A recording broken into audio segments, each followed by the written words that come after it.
weeks ago, we were arguing about if the face mask can prevent the people from getting coronavirus. You said no.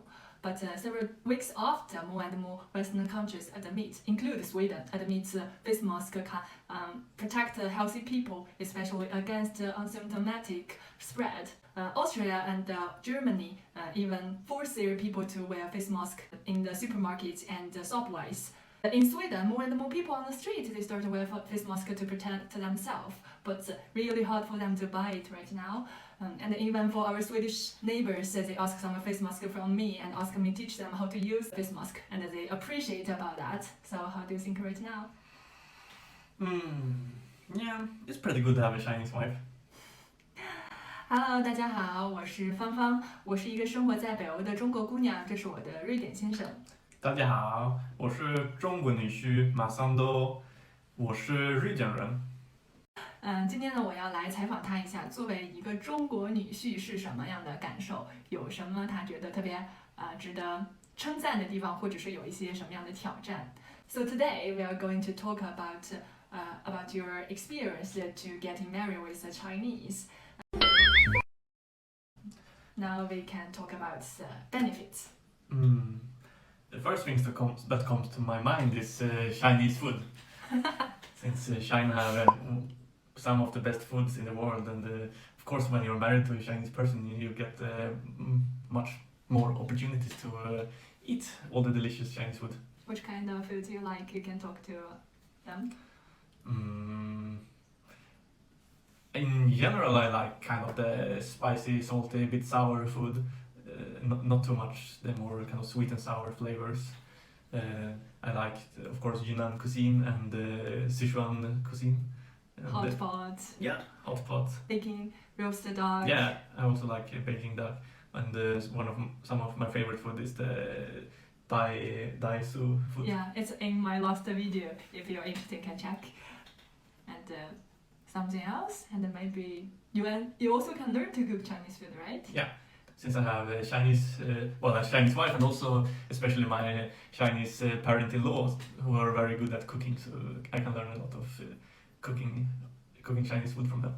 And since I really like to cook food in general, it's fun to learn to cook some Chinese food, and also the learning the cooking skills of cooking Chinese food is quite different from how we cook food here. And Chinese cooking, I learned more kind of heating up the oil and adding kind of garlic and chili to kind of flavor the oil. Yeah. That kind of thing, even though I think it's used in Western cooking, it's not something I have known about and used much before. 炝锅就是我们中文里面说的炝锅。Actually, in Chinese food, there is a secret to make the food tasty. First is you should have a lot of oil, and the second you need to make the temperature very high. You know that, right? Okay. And also there was a few years ago I did. I kind of tried to use Swedish dishes, but kind of create some like small dishes on the table. So instead of having like one plate with all the food like we normally eat in Western countries, you could kind of pick different food similar like how you eat Chinese food. Yeah.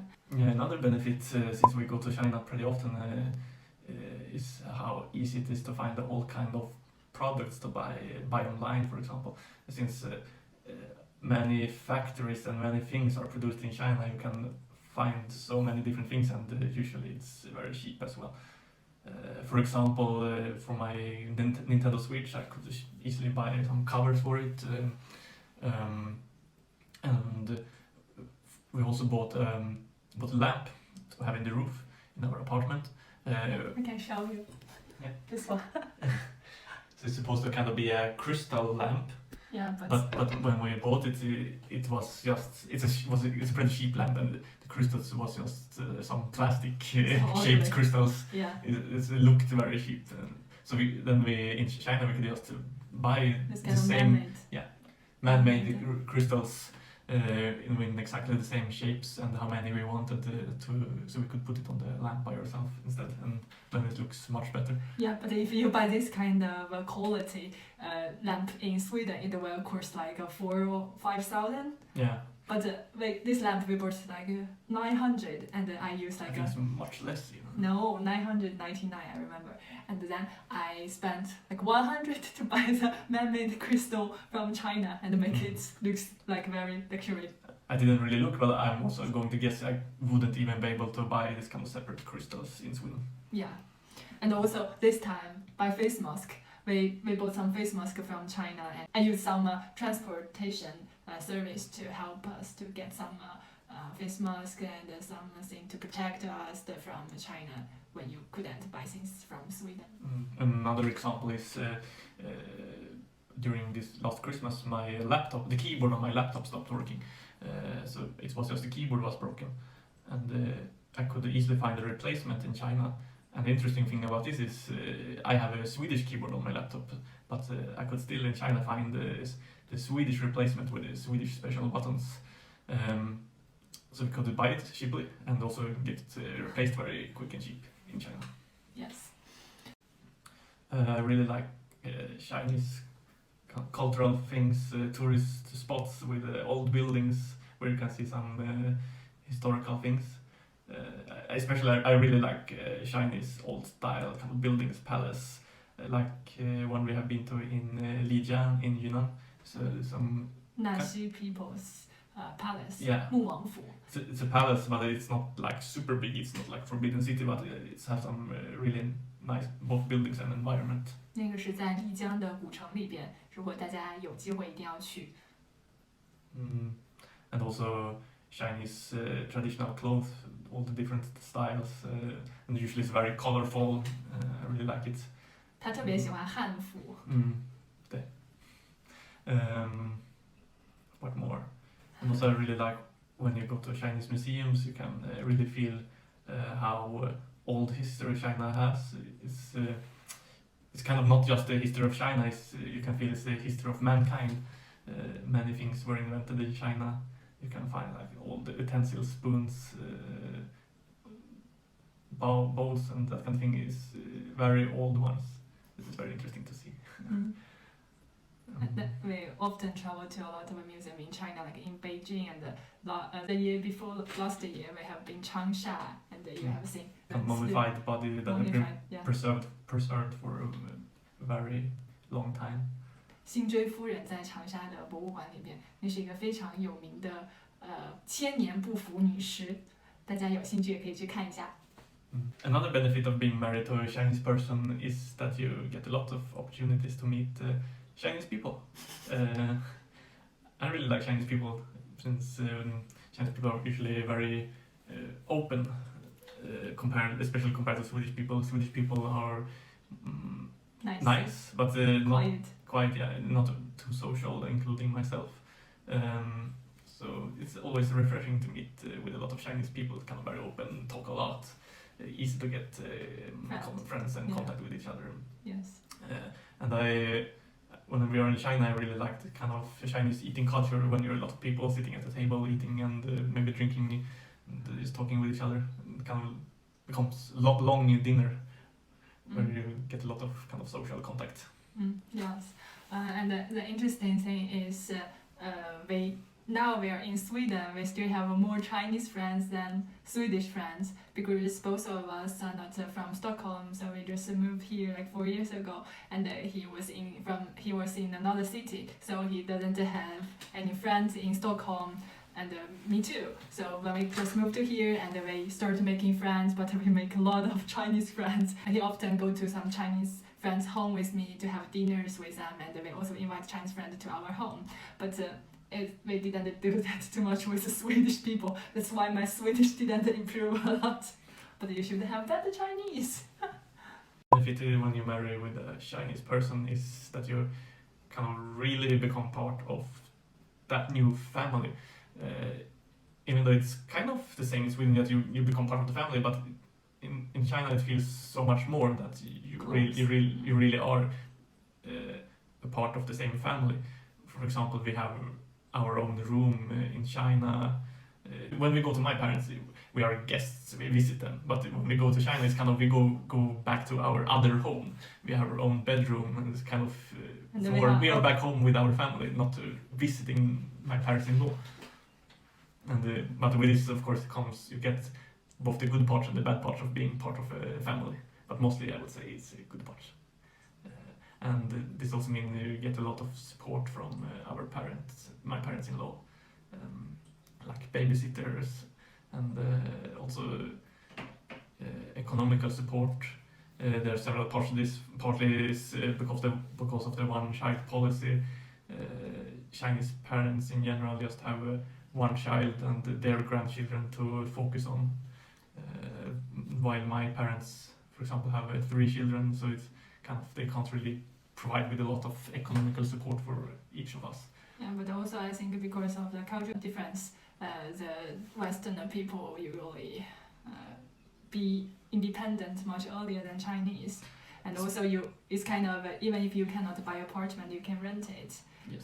But in China, if we are both of us are very young and we also cannot buy the apartment, but if we need to get married, we must have some stable place to live. So we have to get some support from our parents. For example, when we just get married, we were quite young and we didn't work very long, so my parents support us. And I think it's even more like this in Sweden, that parents don't really need to save up for their children, because education is free, including university education. So in other Western countries, maybe the parents need to save up to make their children go to university when they grow up, but that's not needed at all in Sweden. Okay, Swedish parents are so easy. And also, like when we were in China, my parents taking care of our child, so we can go to travel. In Sweden, just by our two, no people can help us to taking care of our child. Yeah, just to clarify, my parents don't live in Stockholm, and they're a little bit far away from us, so they can't really help too much when they come to visit us. But it's also a little bit hard for them to come visit because they have 3 dogs also to take care of, and it's hard to leave them at home. In China, it's kind of children and grandchildren are very important for the grandparents, but in Sweden, it's kind of dogs are their family. Now, challenges. Well, back to food. You get to eat a lot of strange things when you're in China. I'm starting to get more used to it, but some things I will probably never get used to. Like, for example, pig's brain, that kind of thing. And pig feet. Yeah, pig feet and chicken feet, I think I will never like. But he eats a chicken butt. Barbecued chicken butt. Big nice snack. It's quite tasty. I don't eat it. I miss this part. What else? I was going to say, yeah, and also for kind of Chinese cooking, we often have a lot of bones, which I'm not used to eating food like with a lot of bones, especially fish bones. We will kind of fillet the fish, so you remove all the fish bones. Yeah, but then he gets used to eat sunflower seeds. Maybe I should show you sometime. Then, of course, another problem that's kind of obvious, but it's still interesting to discuss, is communication problems. Since I speak different language to my parents-in-law, and also we don't have the same native language, so there will always be some problem communicating with each other. Yeah, but now my father can use some 有道翻译 and Google Translator to talk with him, and they can talk with the phone and show each other. Yeah. So, last time when we visited, we had some discussions with each other through using the translation. Yeah, and they play Go together, so they kind of communicate in some other way instead. Yeah. But it's, of course, a challenge. But you promised me you should study Chinese after you getting married. Yeah, I still want to learn, but it's hard to get enough time to 你就是不想学 study. 你看小苹果学得多好我想学 赶紧好好学跟小苹果一起学好 OK 下一个 Challenge is with having Chinese parents-in-law is kind of different expectations of you. I mean, it's because of the different culture, people behave in different ways, but but Chinese parents-in-law will still kind of expect you to follow the Chinese ways of doing things. They don't really know Swedish culture, and they don't know what is different, so they kind of just expect me to behave the same way as Chinese people would most of the time. For example? if my mother-in-law is carrying some heavy bag, for example, I would like to help her. But in Sweden, I would normally ask her, do you need some help with that? It's kind of polite to ask first. But in China, if I ask, she will always say, no, she don't need any help. And she just expects me to help her by grabbing the bag from her. Really? Yeah. Really? Is that wrong? I don't know. Maybe. They say like that just because they want to be polite and I don't know. Even for me, I want to try to help them and they just say, oh, no need. But I don't know if they really have expectation. I don't know how to, for me to understand. I never think about that. So this is my experience anyway with being married to a Chinese person. Maybe you don't agree with everything I have said, but if you disagree, please leave some comments and we can discuss it. Yes, and if you a Westerner who want to get married with the Chinese people, you have any questions, you also can ask us. And if you want to know more about what happened in a cross-culture family, you also can talk with us. Thanks for your watching, and we see you next time. See you.